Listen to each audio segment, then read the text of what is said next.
L'agressivité russe. Dans quelle mesure la Russie est-elle agressive? En 35 minutes, le film documentaire suivant vous offre une vue d'ensemble concentrée sur 100 ans de développement politico-militaire de la Russie en comparaison avec les États-Unis et l'OTAN. Vous pouvez vous rendre compte du taux d'agressivité des grandes puissances qui nous entourent.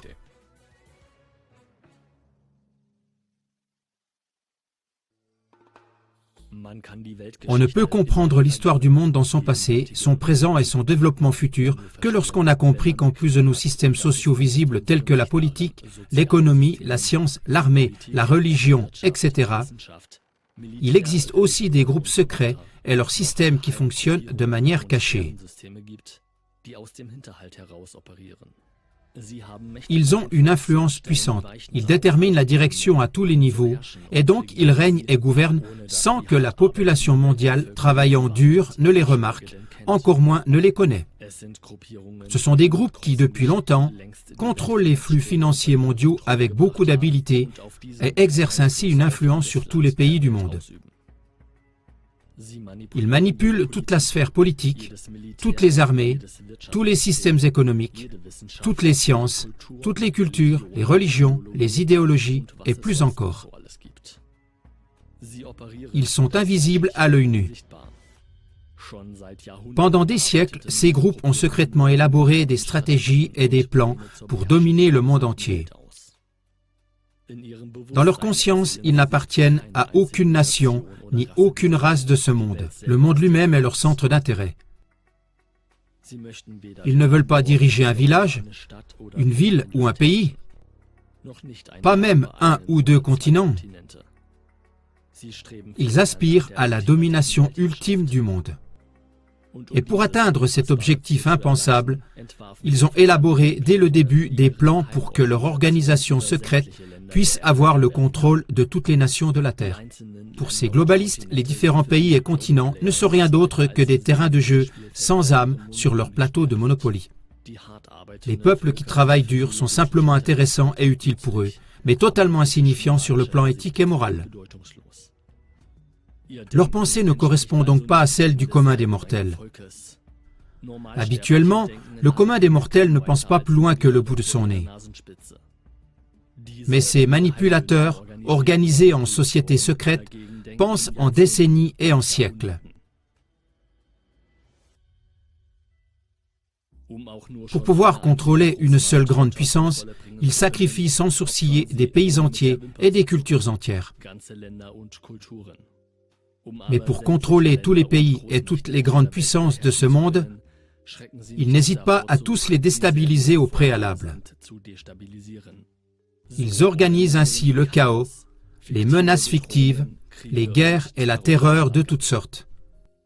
Et ils peuvent le faire facilement parce qu'ils ont des billions de milliards de budget à leur disposition. Il s'agit d'oligarques financiers sans scrupules qui, depuis que l'argent existe, ont conduit tout le flux d'argent de la Terre entre leurs propres mains. Leurs fondateurs ont pour ainsi dire inventé l'argent. Ils ont créé l'argent sans autre intention que de pouvoir tout contrôler par le flux des intérêts et des intérêts sur les intérêts.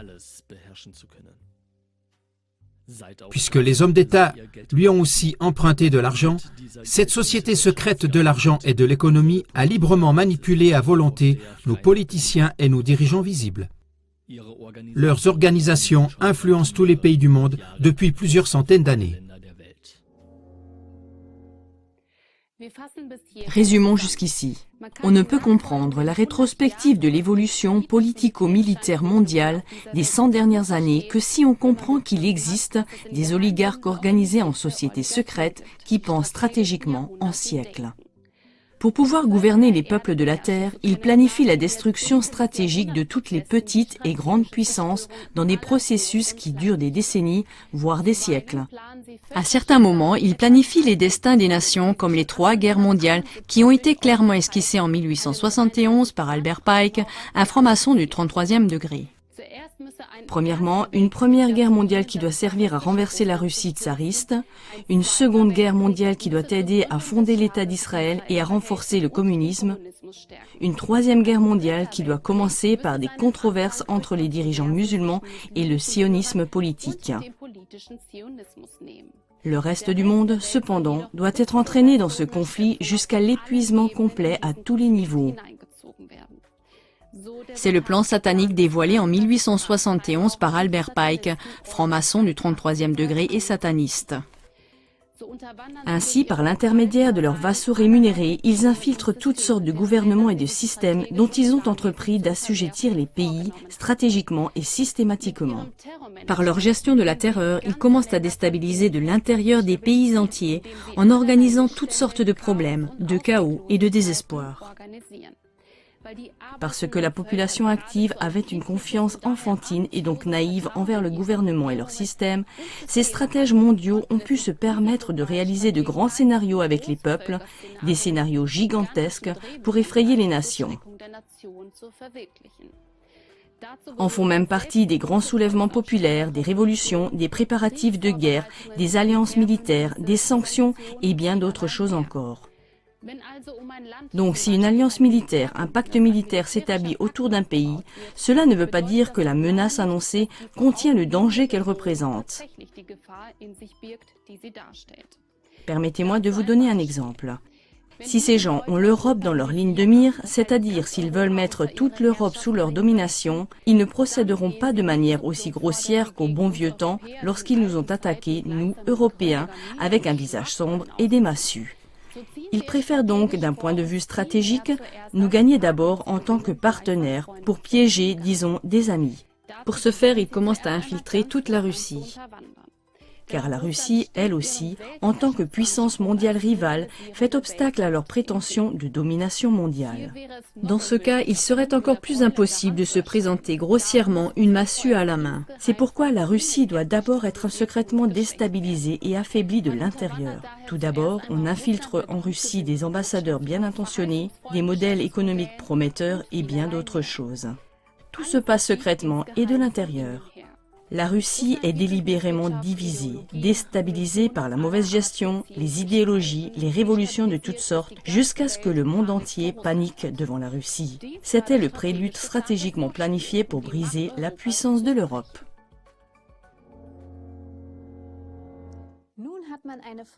Ainsi, une condition préalable a été créée pour mobiliser tous les pays environnants en vue d'une alliance militaire contre la Russie. Une fois que cette alliance, dans ce cas l'OTAN, a vu le jour, on provoque dans une réaction de panique un pacte d'assistance militaire, le pacte de Varsovie. Il convient de noter que l'une et l'autre alliance militaire ont probablement été initiées, voire organisées par un seul et même service de renseignement. Ces menaces mutuelles ininterrompues jusqu'au zénith d'une menace nucléaire telle qu'elle s'est produite entre 1947 et 1989 sont entrées dans l'histoire sous le nom de guerre froide.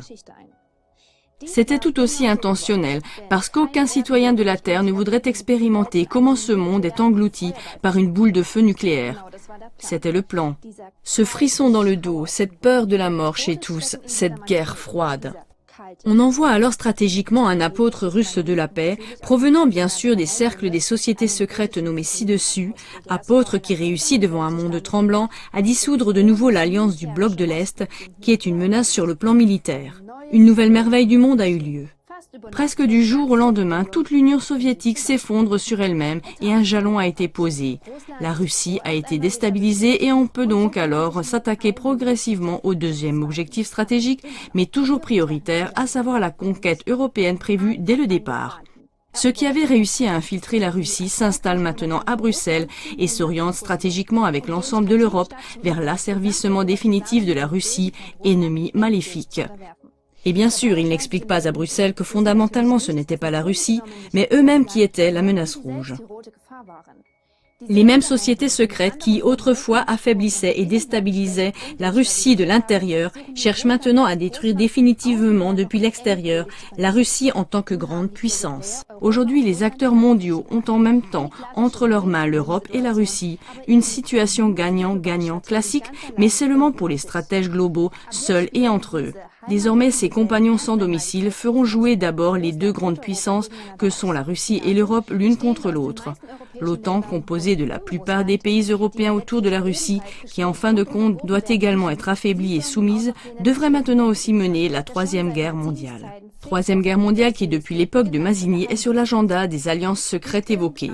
Rien de tout cela n'a donc émergé des prétendues intentions que la presse mondiale nous pousse à croire depuis des décennies. Car la presse mondiale est aussi entre les mains de ces sociétés secrètes. C'est le contraire des rapports du mainstream sur les développements politico-militaires qui peut s'avérer être la vérité.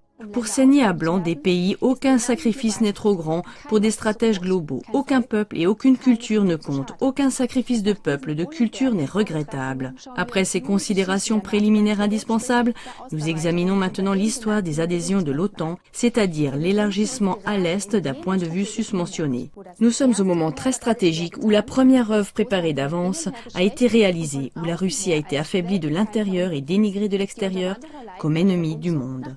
Les infiltrés commencent leur déménagement à Bruxelles. Ici, en Occident, ils ne sont évidemment pas perçus comme faisant partie de l'organisation secrète qui, 100 ans plus tôt, a renversé le tsar russe et conduit la Russie unie et pacifique et qui aime la paix à une ruine ciblée. Devant nous, Européens, ils apparaissent sous les feux de la rampe en tant qu'apôtres de la paix.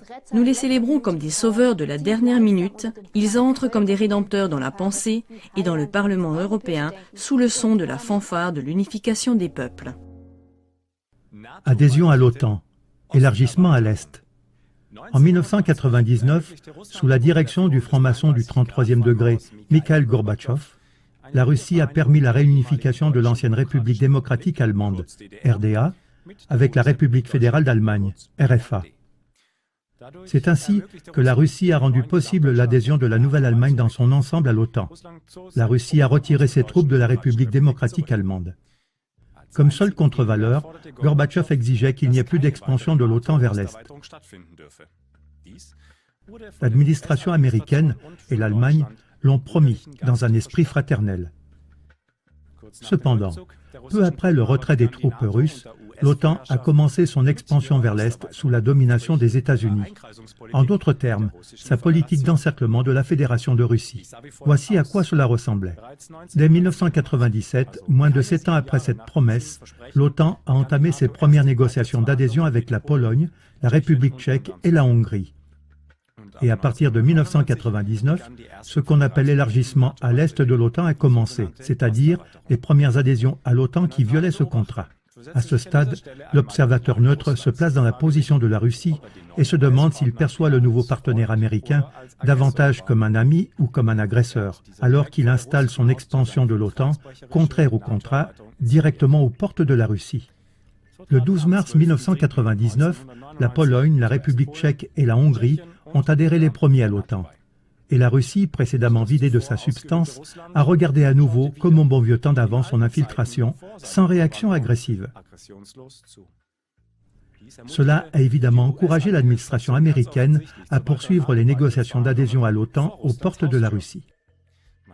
À ce stade, il convient de rappeler à nouveau que ceux qui infiltrent la Russie la quittent systématiquement, car la Russie doit finalement être libérée, ou peut-être plutôt achevée, à mon avis. Depuis que le véritable agresseur s'est retiré de l'intérieur de la Russie a retrouvé sa mentalité traditionnelle. Ce n'est que 5 ans plus tard, le 29 mars 2004, que 7 autres pays du bloc de l'Est rejoignent l'OTAN. La Bulgarie, l'Estonie, la Lettonie, la Lituanie, la Roumanie, la Slovaquie et la Slovénie. Et la Russie regardait toujours, ou bien de nouveau sans réaction agressive. Ce n'est que lorsque l'OTAN a voulu amener l'Ukraine à rejoindre l'UE et l'OTAN en 2008 que la Russie a commencé à réagir de manière visible. Et cela seulement après que le président ukrainien Yanukovych refuse toute adhésion à l'UE et à l'OTAN. Parce que UE et OTAN ne sont que des termes interchangeables pour une seule et même chose. L'UE n'a absolument rien à voir avec les peuples d'Europe. L'UE est exclusivement une plateforme d'opération de l'OTAN et de son oligarchie financière transatlantique, c'est-à-dire des dictateurs économiques.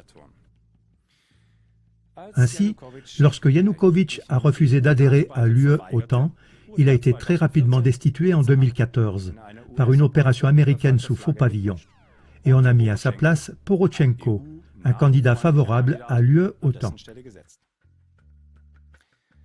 Mais même ici, la Russie n'a pas réagi avec agressivité ou avec des équipements militaires. Ce n'est que par une habileté extrême et des mesures politiques hautement tactiques que Vladimir Poutine a réussi à ramener en Russie, par des élections libres, la Crimée, lieu militaire stratégique le plus important de la Russie sur son front occidental. Cet acte de défense, réalisé avec une grande maîtrise de soi et exclusivement sur le plan politique, a néanmoins été immédiatement qualifié par toute la presse mondiale d'agression dangereuse de la part de la Russie. Une fois de plus, la presse mondiale n'a pas du tout considéré les nouveaux avancements de l'administration américaine et de l'OTAN comme une agression. Malgré une nouvelle rupture du contrat passé avec Gorbatchev, ils ont néanmoins réussi à intégrer également l'Albanie et la Croatie à l'OTAN le 1er avril 2009.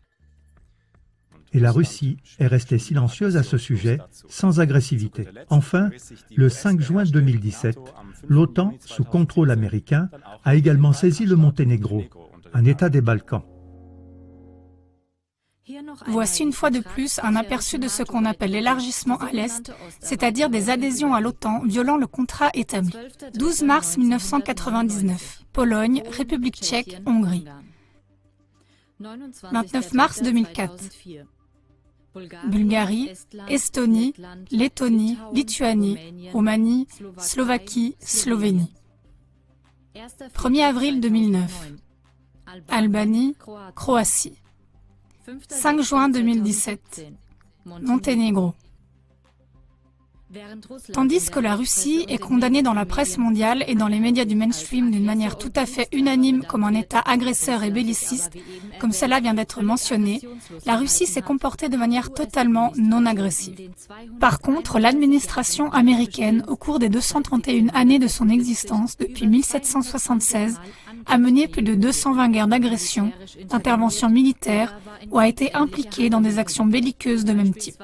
Elle a par exemple participé avec ses services secrets aux attaques terroristes et tentatives de putsch sur le territoire d'un autre État. Alors que les États-Unis n'ont même pas été attaqués une seule fois. Pour rappel, voici un extrait des guerres menées par les États-Unis depuis 1979. 1979, Afghanistan. 1980, Salvador. 1986, Haïti. 1987, Liban. 1990, Deuxième guerre du Golfe. 1991, Première guerre d'Irak. 1992, Somalie. 1995, Bosnie. 1999, Kosovo. 2001, Afghanistan. 2003, Deuxième guerre d'Irak. 2011, Libye. 2013, Syrie. 2014, Ukraine.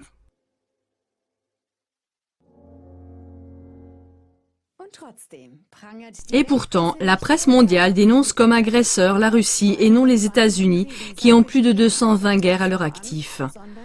Le plan stratégique qui sous-tend tout cela est révélé ici sans équivoque. À ce stade, le mainstream endoctrine également le monde avec l'opinion selon laquelle l'alliance militaire de l'OTAN a vu le jour en réponse à l'agression russe qui a précédé. Mais cela ne correspond pas non plus à la réalité. Celui qui connaît les stratégies des sociétés secrètes décrites précédemment et qui les compare aux informations du mainstream au grand public peut reconnaître que la réalité est exactement à l'opposé. Car bien avant que la Russie infiltrée ne prenne des mesures d'alliance militaire, c'est-à-dire qu'elle soit forcée à entrer dans le pacte de Varsovie, les États-Unis, avec leur OTAN agressive, cherchaient ouvertement à dominer le monde, c'est-à-dire à instaurer ce qu'ils appellent le nouvel ordre mondial. Pour le dire en d'autres termes, le pacte de Varsovie n'était rien de plus qu'une contre-alliance stratégique insidieusement mise en œuvre de force. Autrement dit, la Russie, qui existait encore en grande partie, a dû se défendre contre l'impertinence de l'OTAN, comme cela avait précisément été planifié. Mais les accusations d'agression n'ont toujours été portées que contre la Russie. Le pacte de Varsovie était donc un pacte d'assistance militaire des États du bloc de l'Est pour la survie de la Fédération de Russie. Elle a existé entre le 14 mai 1955 et le 1er juillet 1991. Le pacte de Varsovie était en quelque sorte un pacte d'autodéfense forcée du bloc de l'Est contre le pacte de l'Atlantique Nord de l'Ouest, c'est-à-dire l'OTAN fondée en 1949 sous la direction des États-Unis. Le facteur décisif pour la fondation du pacte de Varsovie a été ce qu'on appelle les accords de Paris du 5 mai 1955. La Russie se sentait menacée par les accords de Paris pour les raisons suivantes. Les accords de Paris sont un traité international qui contient les très importants accords de Bonn. Ces derniers ont mis fin au régime d'occupation en Allemagne de l'Ouest, ont aboli le statut d'occupation et ont rétabli la souveraineté partielle de la République fédérale d'Allemagne.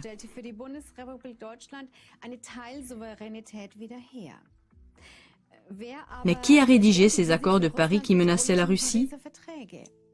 C'étaient les 6 États de la Communauté européenne de défense, ainsi que la Grande-Bretagne, les États-Unis et le Canada, qui ont tenu une conférence de 9 puissances. C'est là que le cabinet américain d'Eisenhower et le cabinet de Churchill de Grande-Bretagne se sont déclarés prêts à poster des forces armées sur le continent européen. L'Union soviétique a naturellement protesté fortement contre cette déclaration, car cette décision a permis à la République fédérale d'Allemagne d'adhérer à l'OTAN le 9 mai 1955 et de fonder de nouveau sa propre armée. Mais ces accords de Paris ont été conclus et mis en œuvre malgré toutes les protestations politiques de la Russie. En d'autres termes, c'est l'agression précédente de la conférence des 9 puissances, dirigée par la Grande-Bretagne et les USA et l'Allemagne nouvellement militarisée, qui a menacé la Russie. Ainsi, le pacte de Varsovie était en réalité une alliance militaire de défense des États du bloc de l'Est et non un pacte d'attaque agressif de l'Union soviétique comme les médias l'ont constamment décrit. Les membres du pacte de Varsovie étaient sans exception ces pays qui, après une déstabilisation et une infiltration habile, se retrouvent tous aujourd'hui dans l'OTAN. Albanie, Bulgarie, ex-RDA, Pologne, Roumanie, Union soviétique, Tchécoslovaquie, Hongrie. La presse du mainstream, cependant, a dénoncé le pacte de Varsovie parce que le commandement russe l'a utilisé pour former des États satellites et a imposé une interdiction stricte à ses États membres d'accepter l'aide occidentale au moment de l'introduction du plan Marshall. Celui cependant qui connaît les liens mentionnés précédemment ne sera pas surpris. On reconnaît la double morale de la presse mondiale. Chaque fois, par contre, que l'administration américaine avec son OTAN ont fait la même chose ou le font encore, la presse mondiale s'est toujours abstenue de crier.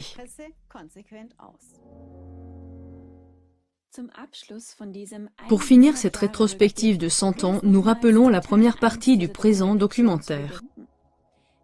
Qui étaient les vrais agresseurs de l'Union soviétique ? Les plus de 100 millions de morts dus à l'idéologie marxiste et aux diverses cruautés donnent la réponse.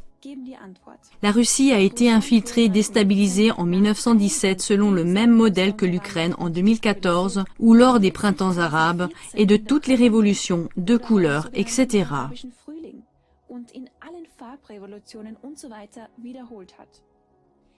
Quiconque examine très attentivement toutes ces déstabilisations et ces guerres arrive à cette conclusion d'une importance capitale. L'infiltration de la Russie a été causée par une seule et même unification qui terrorise actuellement aussi l'Ukraine. Mais l'Ukraine serait encore une autre étude à elle seule qui irait au-delà du cadre défini ici.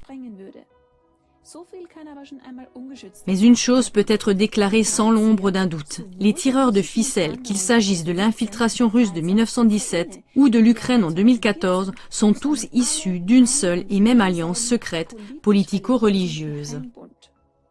La direction de cette alliance secrète est assurée par des oligarques financiers, des magmas des médias, des bellicistes et d'autres de ce genre. Au sommet de cette structure de pouvoir pyramidale, il y a cependant une secte luciférienne, une secte hautement hostile à l'humanité et donc satanique. Les mêmes tireurs de ficelles ont à nouveau déplacé leur trône et l'ont établi à Shanghai, où ils peuvent régner sans limite à travers l'Organisation de coopération de Shanghai, l'Alliance eurasienne pour la politique, l'économie et la sécurité. Avec leur coup d'échec tactique de déstabilisation, ils ont, comme toujours, plusieurs décennies d'avance sur notre perception, et c'est habituel pour ce club. Et donc bien sûr aussi sur l'écriture de notre histoire. Mais voici encore un dernier regard sur la Russie d'origine. Avant l'infiltration de la Russie en 1917, la Russie était une fédération extrêmement unifiée et communautaire, et cela est encore visible aujourd'hui à travers une langue russe unifiée sans accent de Minsk à Magadan.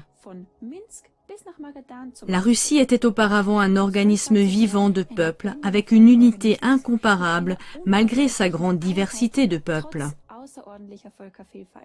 Mais ensuite vint l'histoire de l'Union soviétique qui dura de 1917 à 1991.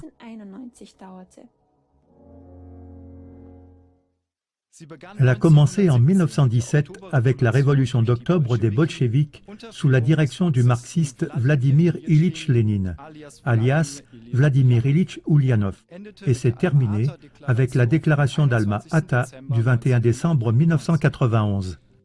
Déclaration contractuelle attestant la dissolution de l'Union soviétique. Mais les chefs des bolcheviks étaient ses alliés secrets radicaux qui ont fait des prolétaires russes qui ne se sont pas méfiés leurs donneurs de pain. De même, ils ont fait de leur parti ouvrier social-démocrate leurs vassaux, des combattants des rues et des révolutionnaires. Léon Trotsky, alias Lev Davidovitch Bronstein, était le chef de l'armée rouge bolchevique portant des armes qui a dirigé la sanglante révolution d'octobre du 25 octobre au 7 novembre 1917, jusqu'à la prise du pouvoir par les bolcheviks dirigés par Vladimir Ilitch Lénine en Russie. Pendant longtemps, les bolcheviks avaient fortement espéré la chute du tsar Nicolas II. Ce qu'ils ont réussi à faire dans la nuit du 16 au 17 juillet 1918. Ils ont assassiné le tsar et sa merveilleuse famille à Ekaterinbourg d'une manière extrêmement cruelle. Mais la véritable vie, ainsi que le véritable travail du tsar, était exactement le contraire de ce que la presse mondiale avait répandu de manière hérétique à son sujet. C'était un bienfaiteur extraordinaire, tout comme Muammar Kadhafi. Néanmoins, des calomnies cruelles ont conduit ces deux dirigeants à la mort en martyrs. Leurs bonnes œuvres ne sont apparues qu'après leur décès. Le sanguinaire Staline, alias Joseph Vissarionovitch Djougashvili, était aussi secrétaire général de cette secte bolchevique qui déstabilisa et infiltra l'empire tsariste bien avant la révolution d'octobre. Avec Staline, les représailles contre son propre pays, contre l'ensemble de la population soviétique, ont une fois de plus augmenté de manière drastique. Cela révèle que cette secte secrète ne se sentait d'aucune façon appartenir à ce peuple, mais elle a cherché uniquement à le déstabiliser et l'humilier stratégiquement, comme elle le fait à nouveau avec les Ukrainiens depuis 2014. À l'époque aussi, cette secte luciférienne a établi une force de police secrète, la Tchéka ou GPU, et a réprimé avec elle toute opposition. Elle a arrêté de nombreux critiques et a exécuté impitoyablement tous les ennemis potentiels. Avec cette mentalité, ils ont longtemps dominé sur tout le pays par l'intermédiaire du Parti communiste. Plus de 100 millions de personnes ont été assassinées. En raison des liens de cause à effet décrits précédemment, en 1952, le terme bolchevique a bien sûr été supprimé des noms des partis du PC de l'Union soviétique et également aboli dans la langue officielle de l'Union soviétique. Ce n'est qu'au cours du mandat de Mikhaïl Gorbatchev, franc-maçon du 33e degré, que le tournant a eu lieu. L'œuvre de Gorbatchev. Gorbatchev a été secrétaire général du comité central du Parti communiste de l'Union soviétique de mars 1985 à août 1991 et président de l'Union soviétique de mars 1990 à décembre 1991. Tel un héros sorti de l'oubli, il a apporté la glasnost, le mot russe pour ouverture, transparence. Comme un sauveur descendu du ciel, Gorbatchev a aussi commencé à expulser les bolcheviks et à partir de 1985, il a introduit des réformes pour renforcer la liberté d'opinion et de la presse. La perestroïka, le terme russe pour restructuration, est aussi venue de ce sauveur, sorti comme par magie d'un chapeau. Elle a abouti à une réforme en profondeur, à la transformation de tout le système politique, social et économique de l'Union soviétique. C'est ce que le monde à bout de souffle attendait. Presque du jour au lendemain, Gorbatchev, tel un lion apprivoisé, a fait du peuple le centre d'attention. Il a introduit des élections libres et a assoupli l'économie planifiée. Les conséquences de la glasnost et de la perestroïka étaient évidentes. À travers des révolutions uniquement pacifiques, cela a finalement conduit à la désintégration de l'Union soviétique dans les États du bloc de l'Est. Tous les chrétiens et les contemporains aveugles ont crié « Alléluia ». Malheureusement, ils le font même face à des propriétaires de casinos comme Donald Trump. Puis, comme cela avait été planifié stratégiquement des décennies auparavant, il y a eu toute une série de déclarations d'indépendance, telles que celles de la Lituanie, de la Géorgie, de l'Estonie, de la Lettonie, de la Biélorussie, de l'Ukraine, de l'Ouzbékistan, de l'Arménie et du Kazakhstan. La glasnost et la perestroïka ont entraîné une politique de détente presque divine entre l'Union soviétique et les États-Unis, ainsi que la poursuite du désarmement nucléaire que le monde entier attendait. Mais depuis, en dépit de ce salut pur et simple, qui venait directement de la Russie, la haine contre la Russie a étonnamment non seulement persisté, mais elle n'a cessé de s'accroître. C'est donc ici que s'achève notre rétrospective politico-militaire du siècle dernier, que celui qui n'est pas aveugle s'arrache de la propagande anti-russe constante des médias de masse. La Russie doit d'urgence être perçue telle qu'elle était avant son infiltration cruelle. Car ces déstabilisateurs qui l'ont infiltrée n'ont fait que changer de terrain de jeu. Mais la haine contre la Russie qu'ils ont eux-mêmes attisée, avec tous les préjugés qui y sont liés, n'en a été que renforcée. Car ce genre de dénigrement est destiné à alimenter une guerre entre l'Europe et la Russie, comme c'est à nouveau le cas actuellement en 2019 en Ukraine de l'Est. Tant que la Russie sera diabolisée malgré tous les faits visibles, toute l'Europe restera dans la zone de danger d'un troisième incendie mondial. Une fois de plus, l'administration américaine et ses vassaux de l'OTAN font courir le danger d'une guerre en voulant à nouveau intégrer l'Ukraine dans l'UE, c'est-à-dire dans l'OTAN. Peu importe ce que le nouveau président de l'Ukraine peut désormais promettre au peuple ukrainien.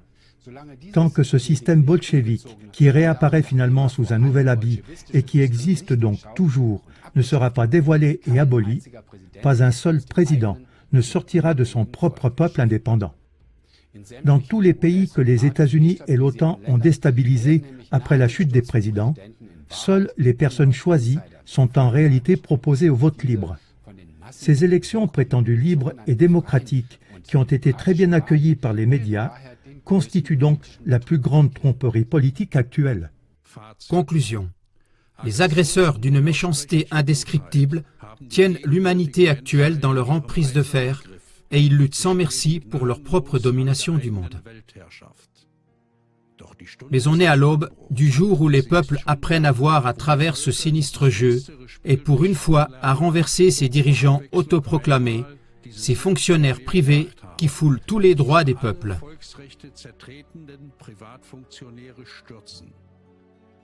Quiconque a les yeux ouverts sur la vérité ne servira plus ces terroristes revêtus d'un semblant de démocratie.